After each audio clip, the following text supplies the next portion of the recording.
Terima kasih Bapa di surga untuk penyertaan Tuhan pada hari ini. Setiap hidup kami Tuhan Yesus, anak-anak-Mu bisa kembali hadir Tuhan, berkumpul di hadapan hadirat-Mu untuk memuji memuliakan nama Tuhan.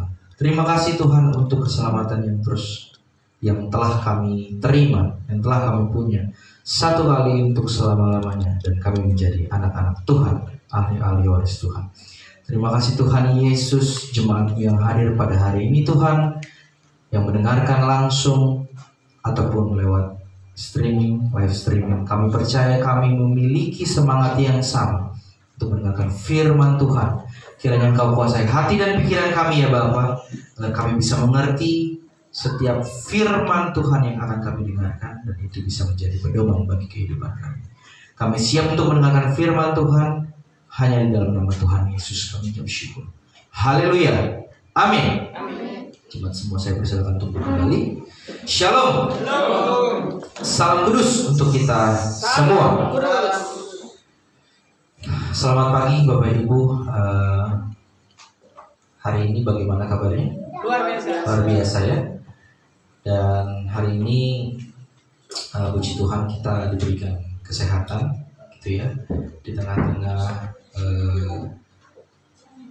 kehidupan yang berat, gonjang-ganjing gitu ya.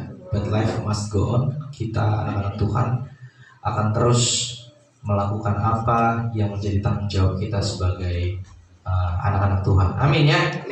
Dan pada hari ini Bapak Ibu,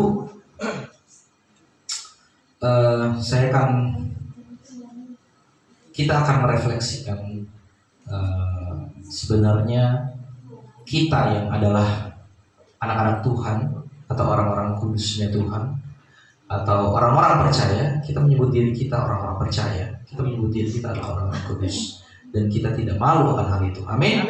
Ya. Dan apa sih sebenarnya yang harus kita persembahkan? Bagaimana dan seperti apa kunci berhasil mempersembahkan diri kita berkenan kepada Allah? Karena kita kadang berpikir apa yang kita pikirkan itu sudah benar di mata Tuhan, tapi itu hanyalah pikiran manusiawi. Tapi kita harus lihat sendiri apa sih sebenarnya yang benar-benar Tuhan inginkan di dalam kehidupan kita supaya kita mau jadi lebih berkenan kepada Allah. Dan itu yang akan kita lihat di dalam firman Tuhan, karena kita semua mengacu kepada firman Tuhan. Dan sebuah kunci Bapak Ibu, sebuah kunci diperlukan agar bisa masuk ya, agar bisa masuk ke dalam satu tujuan gitu. Kalau kita tidak mengerti apa kuncinya, kita akan sulit untuk masuk ke dalam tujuan itu ya. Tujuan usaha pencarian terhadap sesuatu yang penting, agar pada akhirnya Bapak Ibu, tujuan yang dikehendaki atau yang diangan-angankan itu berhasil ya. Seperti kalau kita tahu bahwa anak-anak yang bersekolah, mereka punya tujuannya adalah jangka pendek dan jangka panjang, begitu ya. Kalau jangka pendeknya supaya mereka bisa mendapatkan nilai ulangan ujian di setiap semesternya berhasil. Tujuan jangka panjangnya supaya mereka naik kelas. Naik kelas tidak hanya satu kali. Kalau SD kita ada 6 tahun, SMP 3 tahun, SMA 3 tahun, belum lagi kuliah 4 tahun, dan seterusnya. Di setiap harinya pasti kita mempunyai tujuan. Tujuan itu ada yang berubah, sifatnya absolut, ada yang juga yang bisa disesuaikan dengan kondisi. Begitu ya. Karena di dalam kehidupan ini kita tidak tahu. Ada yang tahu hari esok Bapak Ibu? Tidak, ada. Kalau bisa saya mau bayar berapapun untuk saya dilihat besok itu apa yang akan terjadi. Tapi nyatanya itu tidak kita bisa lihat. Tidak ada yang tahu apa yang terjadi 1 detik ke depan bahkan. Ya, karena itu kita harus punya kunci berhasil ya, seperti yang Tuhan inginkan di dalam kehidupan orang-orang percaya untuk mempersembahkan diri semakin berkenan kepada Allah. Demikian juga kita sebagai anggota-anggota tubuh Kristus. Kita ini adalah anggota-anggota tubuh Kristus. Ya, di dalam menjalani kehidupan kita bersama, dan melayani dan memuliakan Tuhan, Bapak Ibu, kita semua memerlukan cara. Kita semua memerlukan solusi. Dan anggota-anggota tubuh Kristus ini punya sistem atau jawaban-jawaban yang didasarkan pada firman Tuhan yang dibagi dengan tepat. Tidak hanya benar, karena benar belum tentu tepat, tapi yang tepat sudah pasti benar. Ya, sekali lagi, yang benar itu belum tentu tepat, tapi yang tepat sudah pasti benar. Ya, supaya tujuan kita berhasil, yaitu bagaimana kita dalam segala kehidupan ini, dalam aspek kehidupan kita, memenuhi kehendak Tuhan. Untuk itu Bapak Ibu, mari kita baca teks firman Tuhan. Saya mengajak kita semua, anggota-anggota tubuh Kristus, untuk memikirkan hal tersebut di dalam 1 Korintus pasal yang pertama. Dan silakan diambil dari 1 Korintus pasal yang pertama ayat 23 sampai dengan 31.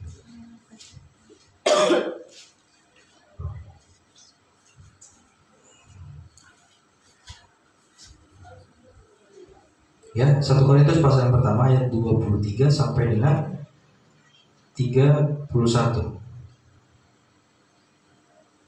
Ya, kita akan baca ini bersama-sama. 1, 2, 3. Tetapi kami memberitakan Kristus yang disalibkan, untuk orang-orang Yahudi suatu batu sandungan, dan untuk orang-orang bukan Yahudi suatu kebodohan. 24. Tetapi untuk mereka yang dipanggil, baik orang Yahudi maupun orang bukan Yahudi, Kristus adalah kekuatan Allah dan hikmat Allah. Sebab yang bodoh dari Allah lebih besar hikmatnya daripada manusia, dan yang lemah dari Allah lebih kuat daripada manusia. Ingat saja, saudara-saudara, bagaimana keadaan kamu ketika kamu dipanggil. Menurut ukuran manusia, tidak banyak orang yang bijak, tidak banyak orang yang berpengaruh, tidak banyak orang yang terpandang. Tetapi apa yang bodoh bagi dunia dipilih Allah untuk memalukan orang-orang yang berhikmat. Dan apa yang lemah bagi dunia dipilih Allah untuk memalukan apa yang kuat. 28. Dan apa yang tidak terpandang dan yang hina bagi dunia dipilih Allah, bahkan apa yang tidak berarti dipilih Allah untuk meniadakan apa yang berarti. 29. Supaya jangan ada seorang manusia pun yang memegahkan diri di hadapan Allah, tetapi oleh Dia kamu berada dalam Kristus Yesus, yang oleh Allah telah menjadi hikmat bagi kita, yang membenarkan dan menebus kita. Karena itu, seperti ada tertulis, barang siapa yang bermegah, ia bermegah di dalam Tuhan. Ya, kalau kita baca secara keseluruhan, ini mengenai hikmat Allah dan hikmat manusia. Ya, manusia juga bisa berhikmat, tapi hikmat Allah yang lebih utama.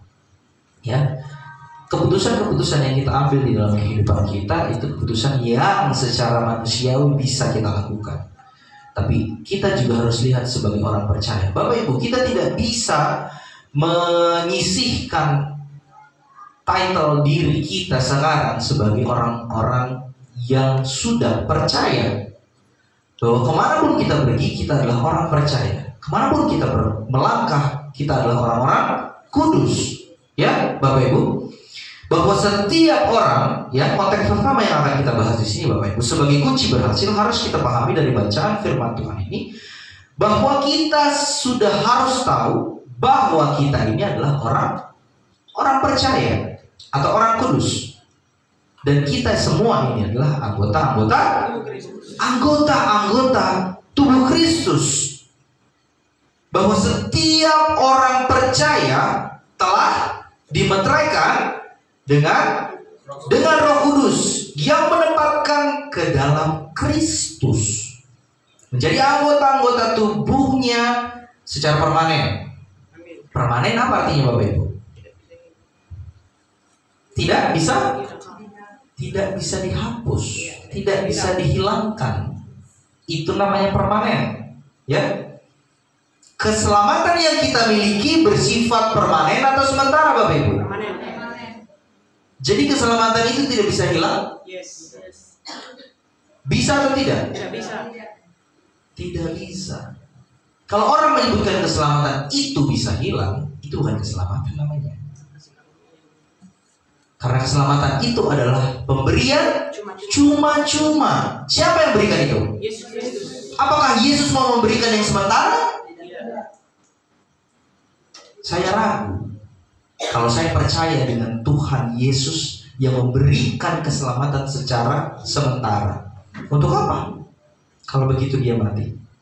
Darahnya begitu mahal, tercurah bagi banyak orang, seluruh dunia, umat manusia. Siapa yang percaya, dia pasti diselamatkan.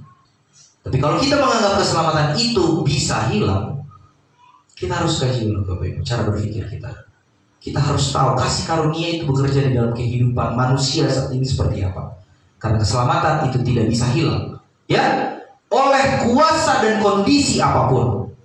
Sebab siapa yang memeteraikan? Roh Kudus. Roh Kudus yang memeteraikan kita. Mari kita coba buka di Efesus pasal yang pertama ayat 13 sampai dengan 14.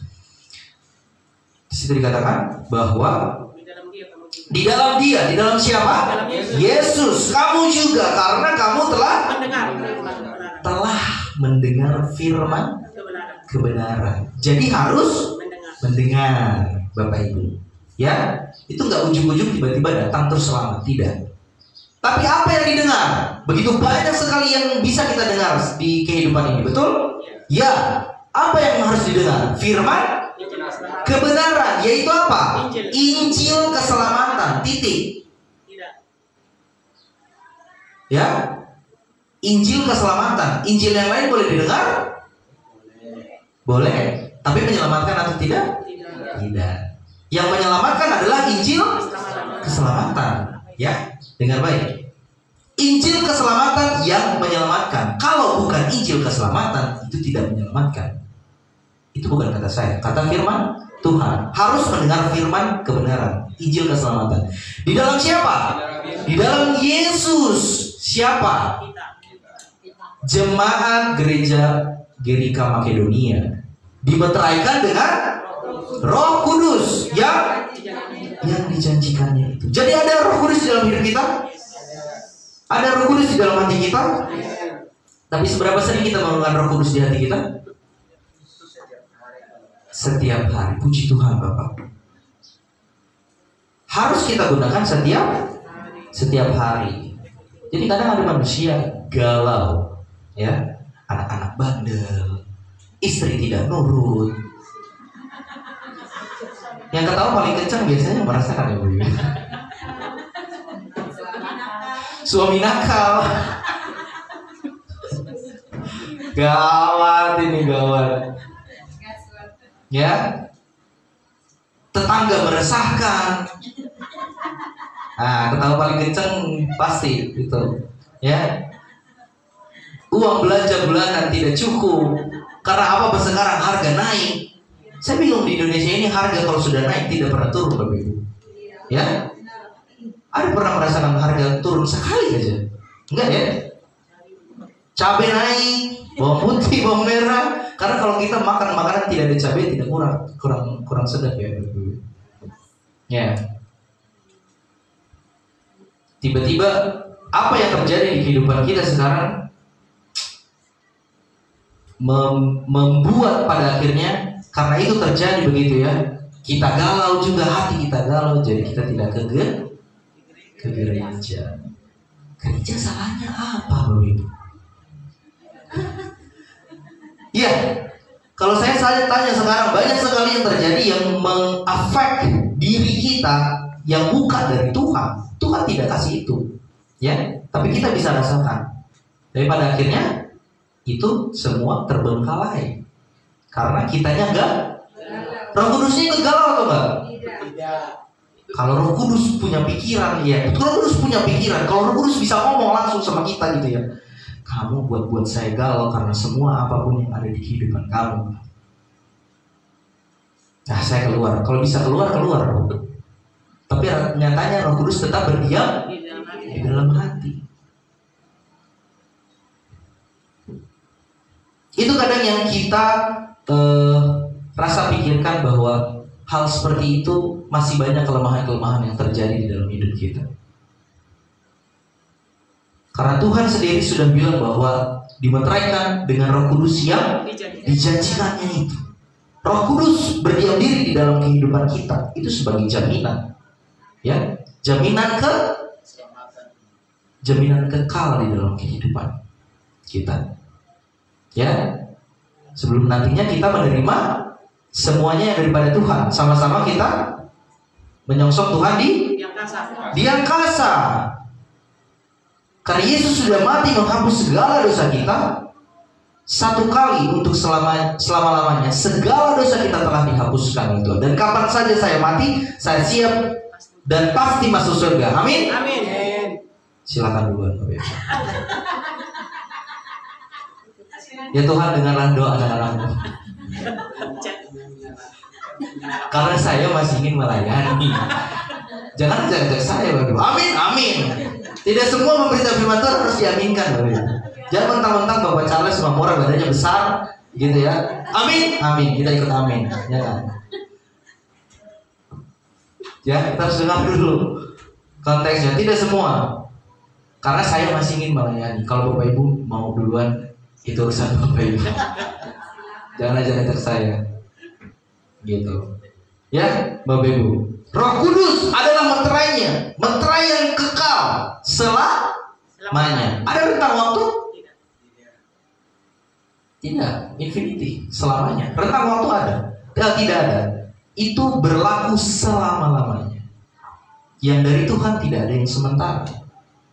Ya, maka setiap orang yang belum menyadari akan hal ini diumpamakan dia masih berjalan di dalam gelap. Ya, belum bisa memastikan sebuah tujuan hidup yang benar, dan apapun yang ia perbuat akan berakhir dengan sia-sia. Sebab apa? Sebab semua apa saja yang disebut di luar Kristus adalah pada akhirnya tidak akan bertahan lama, tidak teruji dan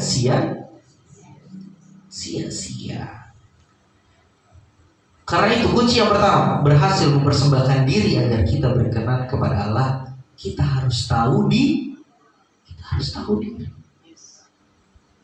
Bapak Ibu sudah kenal diri Bapak Ibu di dalam Tuhan? Sudah? Kalau belum, mari kita mengenali diri kita dulu. Ya, di dalam Tuhan. Mengenali diri kita saat ini sebagai anggota tubuh Kristus. Kita analogikan sebagai tubuh manusia. Ya, semua ini saling terhubung. Saling. Betul.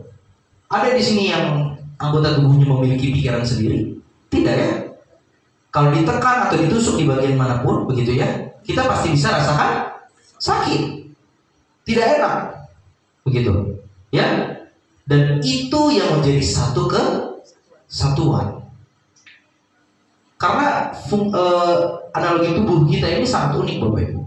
Ya, dia bisa langsung merasakan sakit kalau salah satu dari bagian tubuh kita ini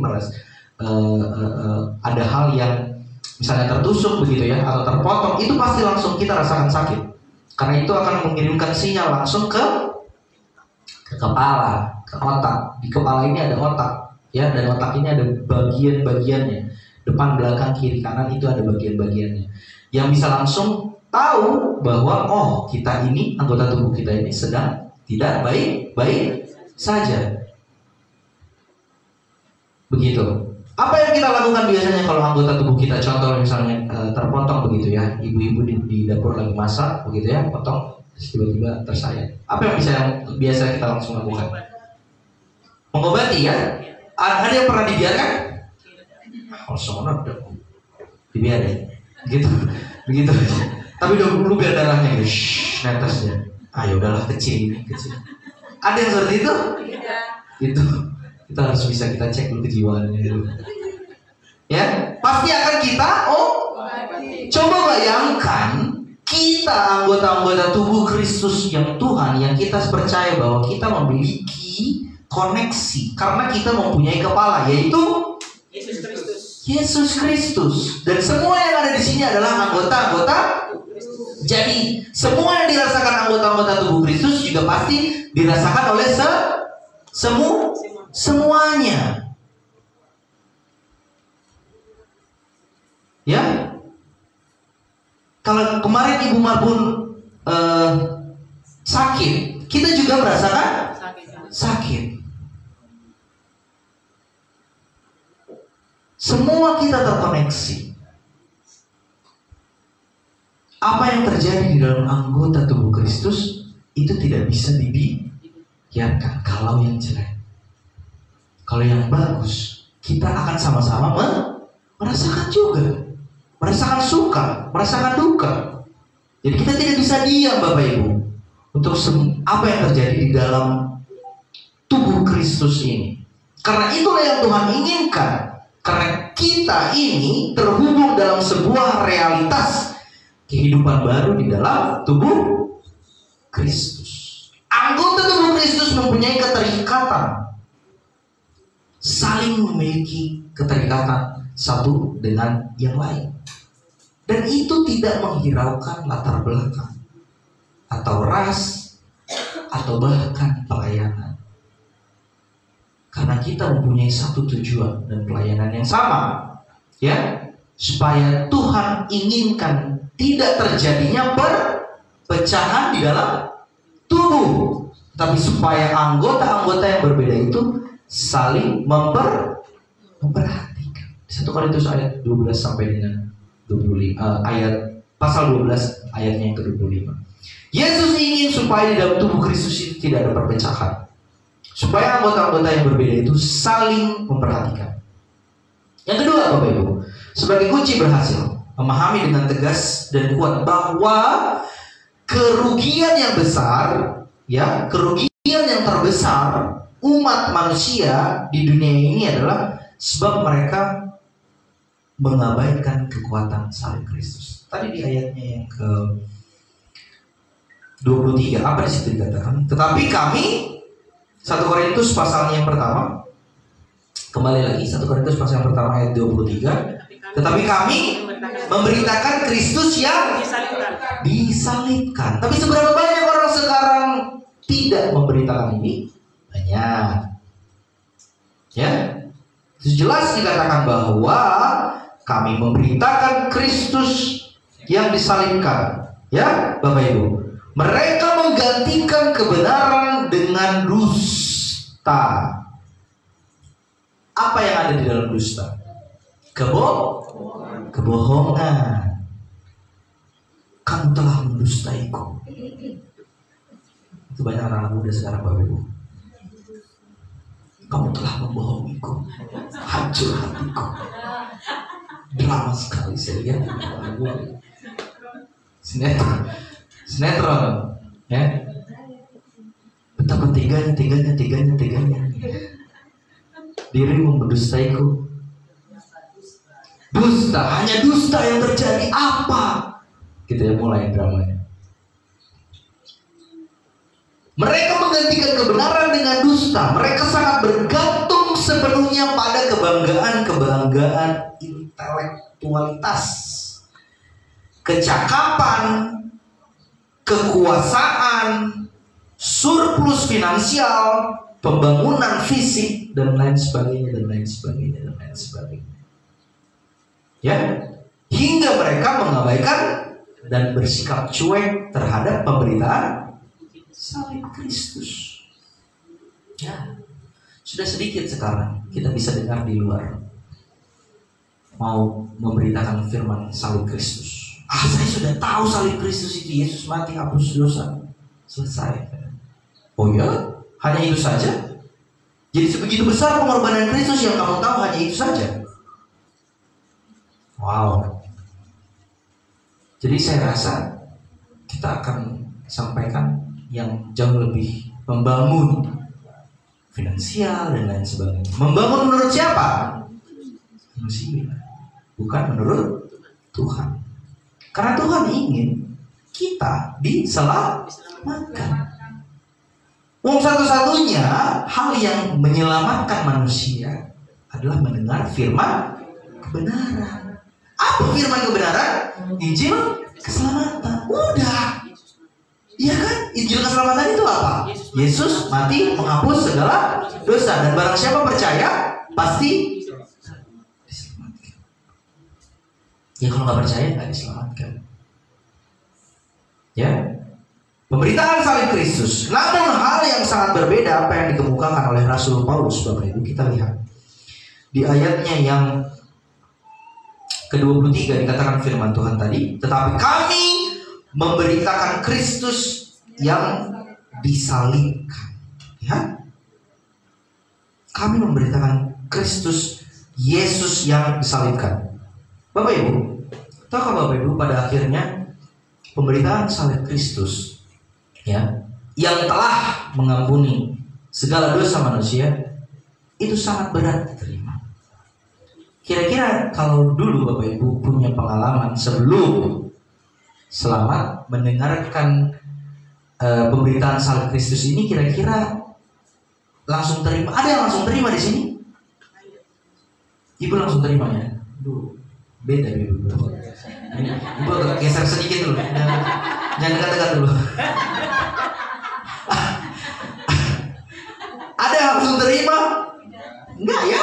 Saya rasa juga tidak terima. Banyak pasti di antara kita tidak terima. Enggak gitu. Ya tidak cukup hanya iman.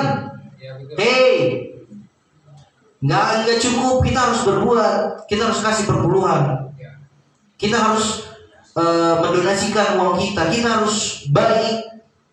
Kita harus melakukan segala perbuatan-perbuatan yang Tuhan perintahkan. Pasti pikiran kita seperti itu kan? Tidak mungkin cuma dengan iman. Kalau Ibu bilang, saya langsung percaya.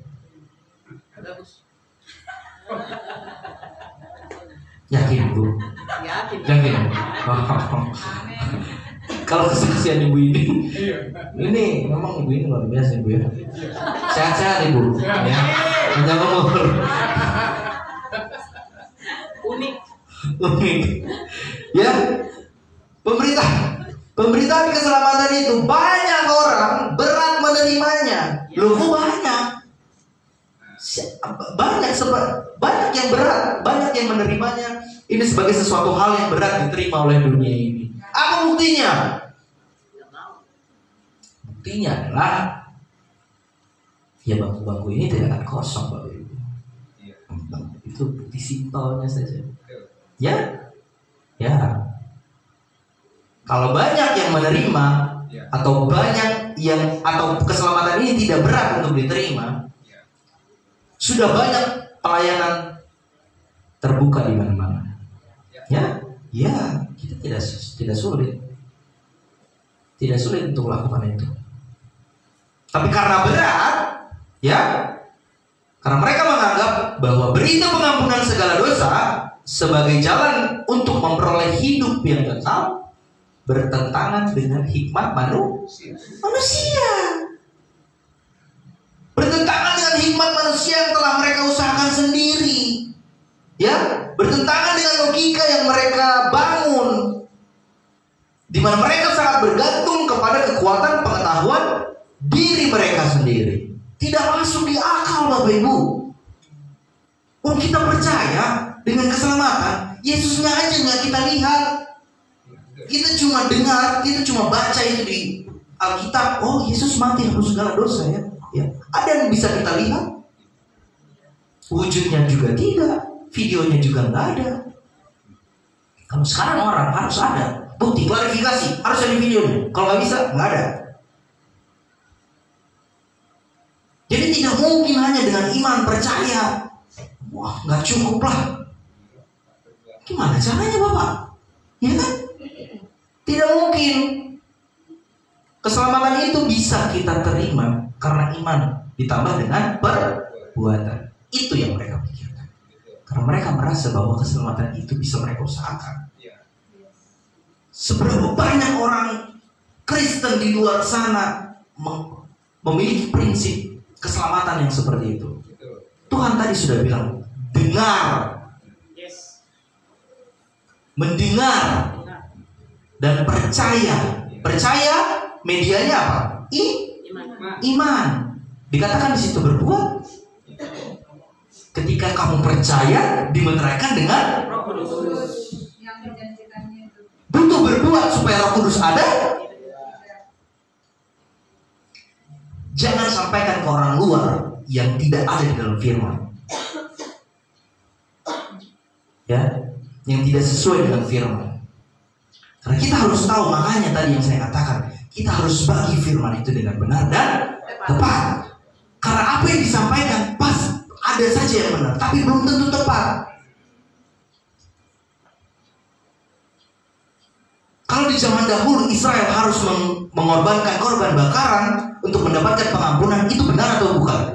Benar. Tapi apakah sekarang kita harus lakukan itu? Mereka harus bersunat di hari ke-8, itu benar?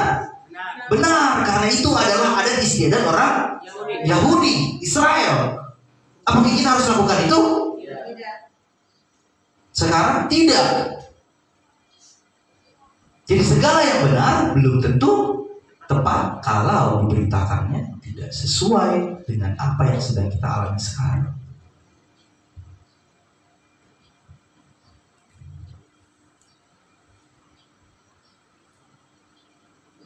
Itu yang membedakan kita dengan orang-orang di luar sana, Bapak Ibu. Sangat berat diterima bahwa mereka menolak kebenaran Allah, yaitu keselamatan hidup kekal. Mereka menolak Allah. Keselamatan hidup kekal diperoleh setiap orang percaya hanya melalui iman. Sekali lagi, hanya melalui iman, Bapak Ibu. Bukan ditambah dengan perbuatan manusia. Untuk menerima hikmat kebenaran Allah yang indah dan berkuasa, itu jadi sulit sekarang. Karena apa? Karena mereka mencampurkan hikmat manusia di dalam proses keselamatan itu. Padahal Allah sudah melakukan itu 2000 tahun yang lalu, tapi kita tambahkan di setiap kehidupan. Oh enggak, itu berbuat. Sebenarnya itu adalah misunderstood mereka terhadap firman Tuhan. Tapi mau seberapa besar kita tetap pertahankan itu, ya. Makanya Bapak Ibu, sebagai pemberita firman Tuhan, itu berat tugasnya, karena apa yang disampaikan pasti jemaat akan terima.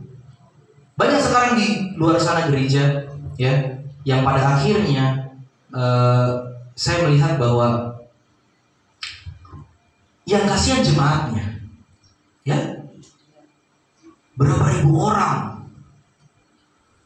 sampai gak muat, ya, ribuan firman Tuhan, jemaat, tapi firman Tuhan yang disampaikan pada akhirnya juga tidak membangun, tidak berdasarkan apa yang Tuhan inginkan, Injil kebenaran, firman keselamatan. Kadang firman Tuhan disampaikan aja, belum tentu ada yang selamat, ya. Ya karena apa? Karena sulit. Karena sulit mereka terima. Itu yang mereka lakukan. Dari hikmat Allah dicampurkan dengan hikmat manusia, nggak akan, tidak akan satu.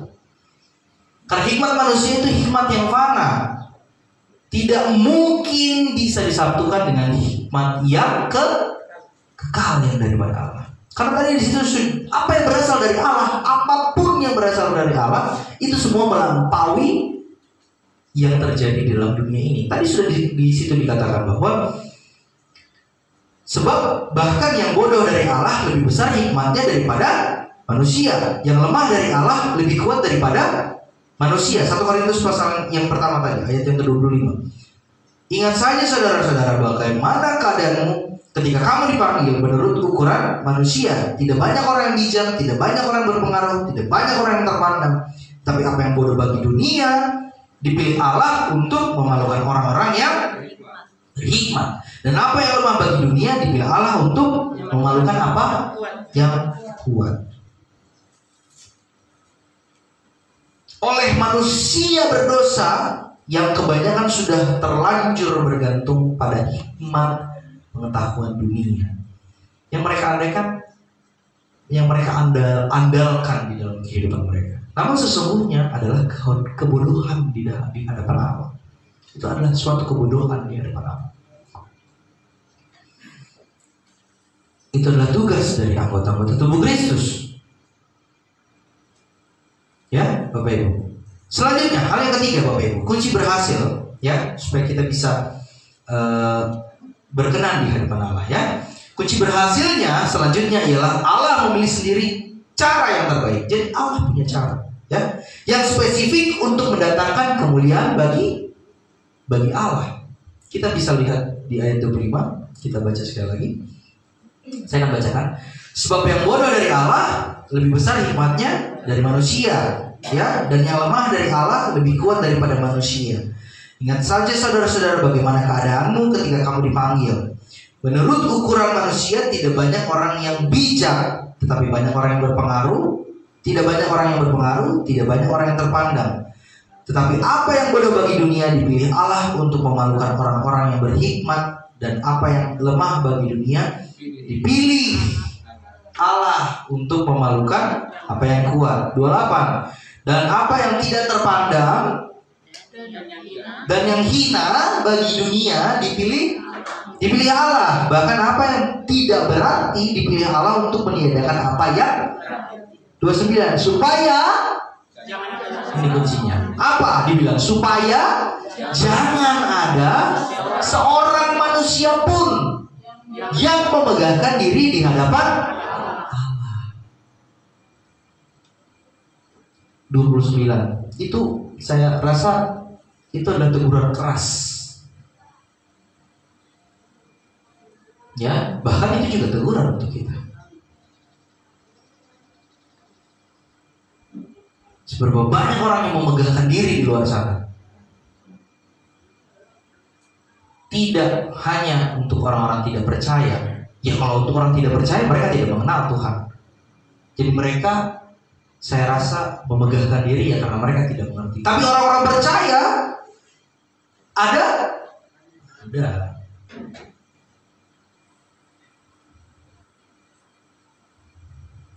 Ya. Tuhan katakan jangan ada yang memegahkan diri di hadapan Allah. Apa yang dianggap bodoh oleh dunia ini telah dipilih oleh Allah untuk meniadakan, mendiskualifikasi, mempermalukan apa yang dibangga-banggakan oleh dunia. Bahkan Rasul kita sendiri yang adalah, apakah memang Rasul kita sendiri dipilih? Rasul Paulus dibilangnya itu adalah orang kudus, orang yang baik. Apa yang kita tahu dari Rasul Paulus latarnya? Dia adalah seorang pembunuh. Tapi pembunuh apa ini? Pembunuh orang-orang kudus kerajaan. Pembunuh, dia bunuh semua itu. Tapi apa yang terjadi di kehidupannya? Tuhan menangkap. Dan akhirnya menjadi rasul. Kamu harus beritakan kasih karunia ini. Kamu tahu? Yang dipilih bukan orang-orang yang diam di rumah, berdoa, tenang-tenang saja hidupnya, melakukan kebaikan setiap hari. Bukan. Tuhan pilih bahkan yang paling buruk dari yang terburuk. Apalagi kalau kita lihat dosanya itu sudah luar biasa. Dia bunuh semua orang kudus dan dia menggebu-gebu dalam hal itu. Tapi Tuhan panggil supaya dia bisa beritakan Injil kasih karunia. Kalau menurut ukuran hikmat manusia itu tidak mungkin lah, Bapak Ibu. Ya, pasti.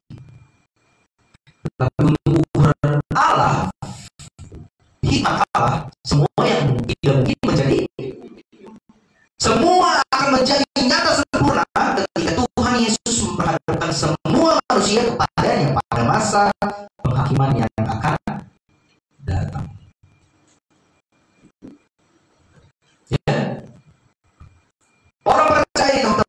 pengadilan Kristus untuk menerima upah, dan orang tidak percaya di tahta putih besar untuk menerima umat yang kekal. Ya, jadi kalau banyak pertanyaan-pertanyaan di hidup ini, Bapak Ibu, kita harus bisa jawab. Karena kalau Tuhan sudah tanya, lebih suka kita kalau anak murid sekarang tidak suka ditanya, ya, tidak suka ditanya kalau di sekolah, karena ketahuan kalau tidak bisa jawab tidak belajar. Tapi kalau seandainya nanti Ibu Rosani, apa yang sudah kamu lakukan selama di dunia ini, kira-kira Ibu nanti di depan seperti apa? Sebentar ya, sebentar ya.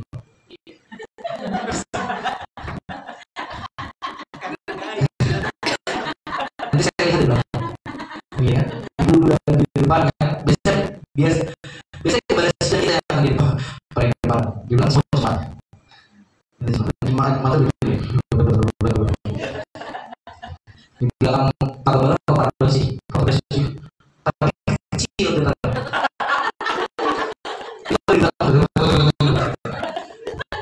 Kalau Tuhan yang tanya ya, coba Tuhan yang tanya. Kalau manusia yang tanya, kita bisa beda. Kalau Tuhan yang tanya, ya, itu betul ya. Tidak akan bisa berdalih, Bapak Ibu. Kita bisa berdalih karena kita masih hidup. Ingat. Tuh. Nanti sudah Tuhan tanya di tahta pengadilan Kristus. Selesai sudah, Bapak Ibu. Apakah kamu hidup di dunia ini memberitakan firman Tuhan atau tidak? Keselamatan Roh Kudus yang saya tahu di dalam hatimu, penggunaan untuk apa? Wah, pasti getar, gemetar, tidak mungkin tidak. Itu Tuhan percaya. Tapi sayangnya, apapun yang kita, yang Tuhan ya sudah, oh ini datangnya panjang gitu ya, sampai ke dia kayak struk belanja. Karena struk belanja segini. Bisa kehidupan kita panjang ya. Struk sampai ke bonek lagi. Nah, terus bahkan jauh lebih panjang. Gitu. Jadi itu harus kita bertanggung jawab. Tapi untuk semuanya itu tidak mempengaruhi keselamatan. Tetap kita masuk, tapi upahnya beda-beda. Ya, ada mahkotanya besar, ada mahkotanya kecil. Gitu. Apakah ingin kita mau kilaunya berkilau besar, atau mau kilaunya kecil itu? Kita dengan Tuhan, kita lakukan berbagi selama masih hidup, dikasih kesempatan oleh Tuhan di dunia ini.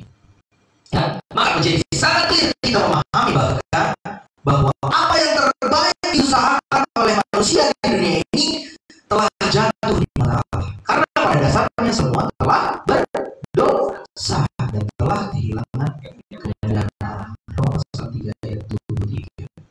Tetapi oleh kasih karunia kita telah dibenarkan dengan cuma oleh penebusan darah kudus Yesus Kristus sekali untuk Roma 3 ayat 2. Dengan memahami benar inilah kita dapat diperkuat oleh kebenaran Allah yang mulia. Efesus pasal 2 ayat 8-9 yang mengatakan bahwa karena kasih karunia kamu telah diselamatkan melalui selanjutnya. Itu bukan hasil usahamu, tapi pemberian Allah. Itu bukan hasil pekerjaanmu. Jangan ada orang yang menggunakan diri sombong.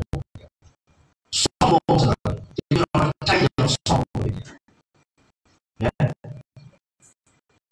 berkeras. Kamu percaya sombong. Kamu dapat keselamatan itu hasil pekerjaan Yesus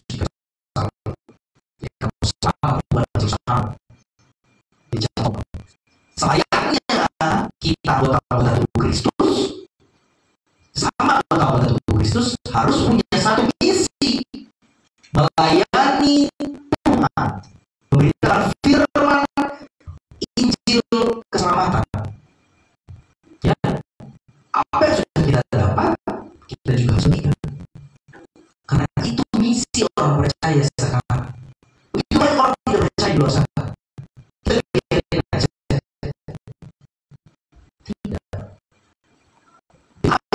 Injil keselamatan, kepastian keselamatan masuk surga di dalam hidup kita, itu bukan hasil usaha manusia, itu bukan hasil pekerjaan manusia. Jangan orang-orang yang membanggakan diri, ya, amin ya Bapak Ibu ya. Jadi kesimpulan kita Bapak Ibu selama mendengar topik firman Tuhan kita pada hari ini, apa kunci berhasil mempersembahkan kita? Firman Allah menjawab di ayatnya yang ke 30 tadi di 1 Korintus pasal yang pertama ayat ke-30. Tetapi apa? Oleh Dia Kristus kamu berada dalam Kristus Yesus, yang oleh Allah telah menjadi hikmat bagi kita. Ia membenarkan dan menguduskan dan menebus kita segala dosa kita. Ya, di dalam Dia yaitu Allah kamu berada di dalam Kristus. Inilah hikmat Allah yang kita peroleh, melebihi nilai dari keseluruhan pengetahuan, kecerdasan semua manusia, bahwa Allah membenarkan dan menguduskan dan menebus kita di dalam Kristus Yesus. Jadi apakah Allah menawarkan hikmatnya, berkatnya yang terbesar dan terindah kepada semua manusia?